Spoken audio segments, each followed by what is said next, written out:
повреждает, инсульт, инфаркт деп коет да. Тромбоз деп коет. Даже артроз, тизе ооругандарга жакшы, жүрөк оору, стенокардия. Тиземге де ооруп калат да.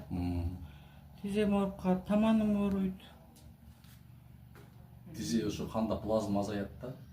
Канда суу болот да плазма. Ошо азайганда тизе ооруп качат. Бирок мындан бир 4 ай мурун келип алдырып кеткем. Аябай жакшы жүрдүм, демим ыстыкпай. Жакшы жүрдүм да. Негизи эле баягы биз возраст болуп калгандан кийин денеңден кан чыкпаса тоже проблема да. Тазаланбайбыз. Андан көрө ушинтип өзүбүз тазаланып турганыбыз жакшы. Жеңдеп багыңыз да биринчи алганда?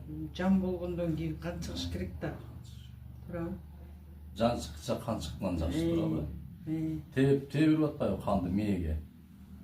Жарып берип атат тамырларды. Манан жана баштан алган менен венадан алган экөө бирдей эле болобу? Мындан көбүрөөк чыгат. Баштан караганда. Баштан азыраак чыгат, Баштан аз чыгат. Андан тамак кысыш керек да. Экөөнүн айырмасы кандай? Экөөнүн айырмасы бирдей эле. Айырма жок андан, бирок просто тамак кысыш керек да анданчы. Тамакты моюндан кыспасаң кан чыкпайт да. Колдон кысыш оңой да. Баштан моюндан кысканга караганда. Туурабы?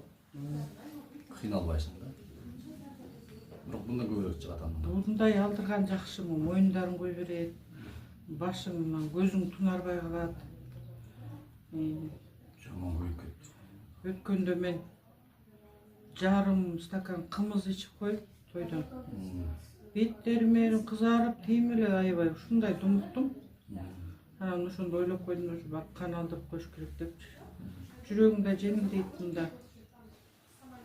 Эч оорчулугу жок. Мен мисалы ушуну жакшы көрөм, кан алдырганды.